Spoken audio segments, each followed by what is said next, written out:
జూబ్లీస్ bypoll ఇప్పుడు అందరి చూపు కూడా ఈ కాన్స్టిట్యున్సీ మీద ఉంది.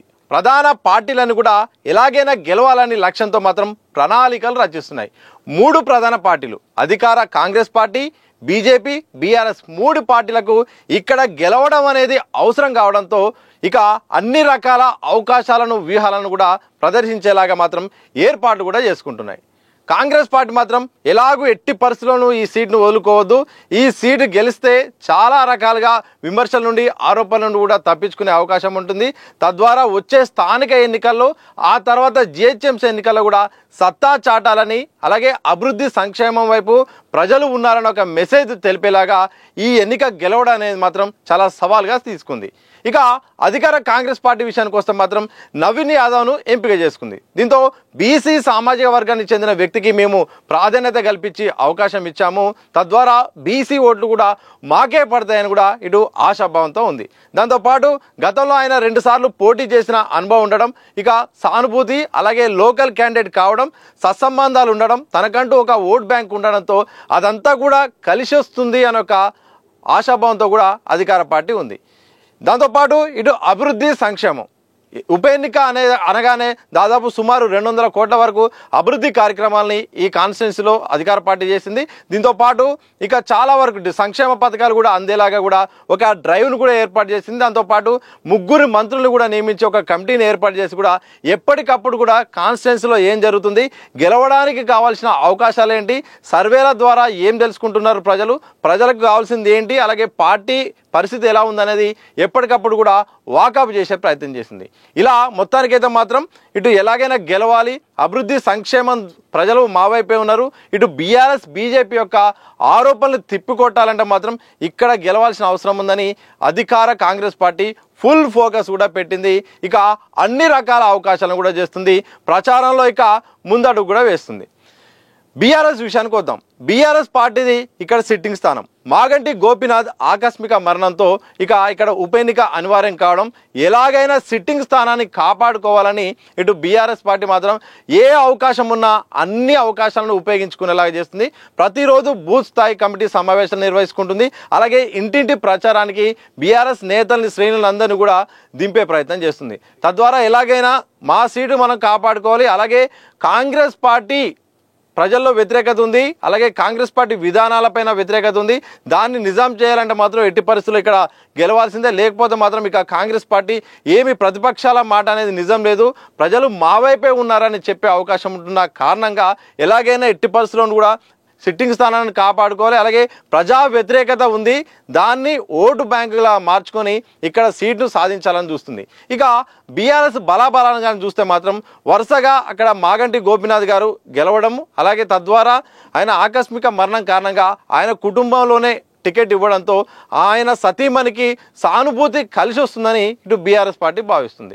ఎందుకంటే ఆయన వరుసగా ఉండడం, అక్కడ లోకల్లో కూడా అందరికీ సత్సంబంధాలు ఉండడం, ఆ సత్సంబంధాల కార్యక్రమ భాగంగా ఇటు ఆ కుటుంబానికి ఇవ్వడంతో మరోవైపు విష్ణువర్ధన్ కూడా ఉండడం, అంటే పీజేఆర్ కొడుకు కూడా విష్ణువర్ధన్ కూడా పూర్తి స్థాయిలో మద్దతు ఇవ్వడం, ఇటు ఇవన్నీ కూడా కలిసి వచ్చే అంశాలుగా బీఆర్ఎస్ భావిస్తుంది.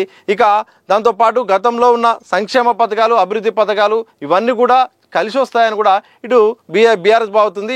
ఈ సందర్భంలో రకరకాలుగా ఏ అవకాశం ఉన్నా కానీ ఇటు మీడియా ముఖంగా, అలాగే సోషల్ మీడియా ద్వారా కూడా ఇటు ఎప్పటికప్పుడు ప్రచారం కూడా చేసి ఓటు బ్యాంకు ఇటు మళ్ళేలాగా కూడా చేస్తుంది. మరీ ముఖ్యంగా ఓట్ చోరీ జరిగింది, అధికార కాంగ్రెస్ పార్టీ మాత్రం ఓట్ చోరీ చేస్తుంది, ఇక్కడ చాలా ఓట్లు కూడా ఇక్కడ క్రియేట్ చేసింది, తద్వారా ఒకే ఇంట్లో దాదాపు 40-50 ఓట్లు కూడా చేసేలాగా చేసింది. నవీన్ యాదవ్ ఆధ్వర్యంలో ఇదంతా జరిగింది. ఇలా ఎలాగైనా గెలవాలని దొంగ ఓట్లను క్రియేట్ చేస్తుందని ఒక అంశాన్ని తెరపైకి తీసుకొచ్చి ఎలాగైనా ఆ అంశాన్ని తీసుకొచ్చి మాత్రం అనుకూలంగా రావాలని కూడా ఇటు బీఆర్ఎస్ చూస్తుంది. ఇలా బీఆర్ఎస్ మాత్రం ఏ అవకాశాన్ని కూడా వదిలిపెట్టట్లేదు. అలాగే బీఆర్ఎస్ అధినేత కేసీఆర్ను ప్రచారంలోకి దింపాలి, ఆయన వస్తే మొత్తం సీన్ మారిపోతుందని కూడా గంపడాశలు బీఆర్ఎస్ పెట్టుకుంది. ఇటు కేటీఆర్ అయితే మాత్రం ఈసారి ప్రతిష్టాత్మకంగా తీసుకున్నారు. మొత్తం అన్ని తానే అన్నట్టుగా నడిపిస్తున్నారు. గతంలో ఉప ఎన్నికల్లో ఎక్కువగా కూడా హరీష్ రావుకు ప్రాధాన్యత ఇచ్చేవారు. అలాగే ట్రబుల్ షూటర్గా మొత్తం ఆయననే ఇన్ఛార్జ్ చేసేవారు. ఈసారి మాత్రం పూర్తి స్థాయిలో కేటీఆర్ఏ బాధ్యత తీసుకొని ఆయనే సమావేశాలు నిర్వహిస్తున్నారు. అలాగే ఆయనే అభ్యర్థి అన్నట్టుగా కూడా అభ్యర్థిని కంటే ఎక్కువ కూడా ఆయనే ముందుండి ఎప్పటికప్పుడు జూబ్లీస్ విషయాల్లో మాత్రం ప్లాన్ చేస్తున్నారు. ఇది బీఆర్ఎస్ సంబంధించిన విషయం. ఇక బీజేపీ విషయానికి వస్తే మాత్రం నిన్న మొన్నటి వరకు బీజేపీ చాలా దూరంగా ఉంది. ఎందుకంటే అభ్యర్థిని ప్రకటించకపోవడంతో పోటీలో దూరంగా ఉంది, ప్రచారంలో కూడా వెనకడుగు వేసింది. ఇక తాజాగా లంకాల దీపక్ రెడ్డిని ఇక అభ్యర్థిగా ప్రకటించడంతో ఇక సీన్లోకి బీజేపీ వచ్చింది. బీజేపీ విషయానికి వస్తే మాత్రం బీజేపీకి ఉన్న రెండు సమస్యలు ఏంటంటే, ఎలాగో ఇటు కేంద్రంలో అధికారంలో ఉంది, తెలంగాణలో కూడా అధికారంలో రావాలంటే మాత్రం ఇక్కడ ఏ ఎన్నికల్లోనైనా మొత్తం గెలుచుకుంటూ పోవాలి, ఓటు బ్యాంకును పెంచుకుంటూ పోవాలని కూడా వ్యూహం వేస్తుంది. అందులో భాగంగా అసెంబ్లీ ఎన్నికల్లోనూ పార్లమెంట్ ఎన్నికల్లోనూ మొన్న జరిగిన ఎమ్మెల్సీ ఎన్నికలను కూడా ఇటు ఓటు బ్యాంకును అలాగే సీట్లను కూడా పెంచుకుంటూ కూడా మెల్లమెల్లగా పాగా వేసేలాగా ఇటు బీజేపీ అయితే మాత్రం ముందడుగు వేస్తుంది. జూబ్లీస్ ఎన్నిక విషయంలో మాత్రం రెండు సవాళ్ళు అయితే ఉన్నాయి. ఒకటి, కిషన్ రెడ్డికి సంబంధించిన ఏదైతే కాన్స్టిట్యున్సీ ఉందో ఈ సికింద్రాబాద్ ఎంపీ కాన్స్టిట్యున్సీ నియోజకవర్గం కింద ఈ యొక్క జూబ్లీస్ కూడా వస్తుంది.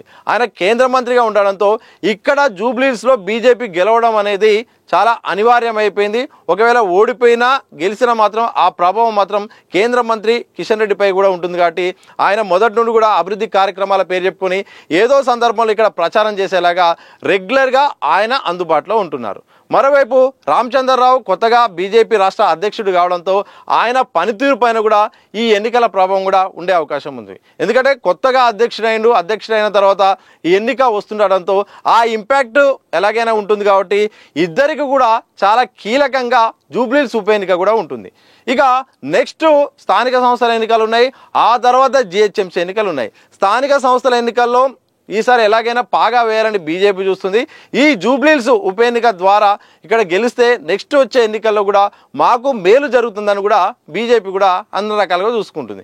ఇక బీజేపీ గురించి మరో విషయం చెప్పాలంటే మాత్రం లాస్ట్ టైం జరిగిన జిహెచ్ఎంసీ ఎన్నికలో అనూహ్యంగా ఏకంగా 48 స్థానాలను అంటే కార్పొరేషన్ స్థానాలను కూడా దక్కించుకొని ఒక్కసారిగా రికార్డు కొట్టినట్టు అయింది. ఇక దాదాపు మేయర్ సీటు కొద్దినైతే మాత్రం మేయర్ స్థానం దక్కించుకునేంత ప్రయత్నం కూడా చేసింది.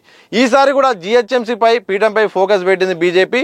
ఒకవేళ జూబ్లీస్లో గెలిస్తే మాత్రం ఈ ప్రభావాన్ని ఈ యొక్క హవాను జిహెచ్ఎంసీలో కొనసాగించడానికి ఈ ఎన్నికలో గెలుపు అనేది కూడా ఉపయోగపడుతుంది. కాబట్టి ఇలా జూబ్లీస్లో బీజేపీ గెలవడం కూడా అత్యంత కీలకం. కేంద్రంలో అధికారంలో ఉంది, అలాగే రాష్ట్రంలో కూడా అధికారంలోకి రావాలన్నా ఇక్కడ స్థానాన్ని గెలవడం కూడా అవసరమైంది. ఇక దీపక్ రెడ్డిని పెట్టడంతో గతంలో ఆయన గత ఎన్నికల్లో కూడా ఇక్కడ పోటీ చేశారు. సుమారు 25,000 ఓట్ల వరకు అయితే ఓట్లనైతే మాత్రం సాధించారు. ఈసారి మాత్రం ఎక్కువగా ఓటింగ్ కూడా నమోదైతేనే ఆశపడుతున్నారు. ఇటు టీడీపీ అలాగే జనసేన మద్దతు ఆ ఓట్లు కూడా పనిచేస్తాయని కూడా బీజేపీ గంపడాశలు పెట్టుకుంది. కేంద్ర ప్రభుత్వ పథకాలు అలాగే మోడీ మానియా కూడా పనిచేస్తుందని కూడా బీజేపీ గట్టి నమ్మకంతో ఉంది. ఇలా మొత్తానికి 3 ప్రధాన పార్టీలు అయితే మాత్రం జూబ్లీస్ ఉప ఎన్నిక విషయంలో ఫుల్గా టార్గెట్ చేశాయి. ఎట్టి పరిస్థితుల్లోనూ ఇక్కడ గెలిస్తే తమ రాజకీయ పార్టీ భవిష్యత్తు ఆధారపడి ఉంటుంది, దీన్ని బేస్ చేసుకొని ప్రజల్లోకి వెళ్ళొచ్చు, వాదనలు వినిపించవచ్చు, అలా రాజకీయంగా ఎదగొచ్చు అని కూడా 3 పార్టీలు చూస్తున్నాయి. అధికార పార్టీకి కీలకమే, ఇటు కేంద్రంలో అధికారంలో ఉండి రాష్ట్రంలో అధికారంలో రావడానికి సిద్ధమవుతున్న ఇటు బీజేపీకి ముఖ్యమే. అలాగే గతంలో 10 ఏళ్ళు అధికారంలో ఉండి ఇక్కడ సిట్టింగ్ స్థానాన్ని కాపాడుకొని ప్రధాన ప్రతిపక్ష పార్టీగా అలాగే వచ్చే ఎన్నికల్లో పార్టీ బతకాలన్నా బలంగా ఉండాలన్నా బీఆర్ఎస్కి అవసరమే. కాబట్టి 3 ప్రధాన పార్టీలు ఇక ప్రచారాన్ని స్టార్ట్ చేశాయి. 3 అభ్యర్థులను కూడా ప్రకటించడంతో ఇక నామినేషన్ల పర్వం అలాగే ఇక ప్రచారాలు ఇక ఊపందుకోబోతున్నాయి. మరి ప్రజలు ఎవరికి పట్టం కట్టబోతున్నారో తెలియాల్సిన అవసరం అయితే ఉంది. మరి మీరేమనుకుంటున్నారు? జూబ్లీస్ ఉప ఎన్నిక విషయంలో ఏ పార్టీకి ప్రజలు పట్టం కట్టబోతున్నారు, ఏ అభ్యర్థి గెలిచే అవకాశం ఉంటుందో కామెంట్ చేసి చెప్పండి.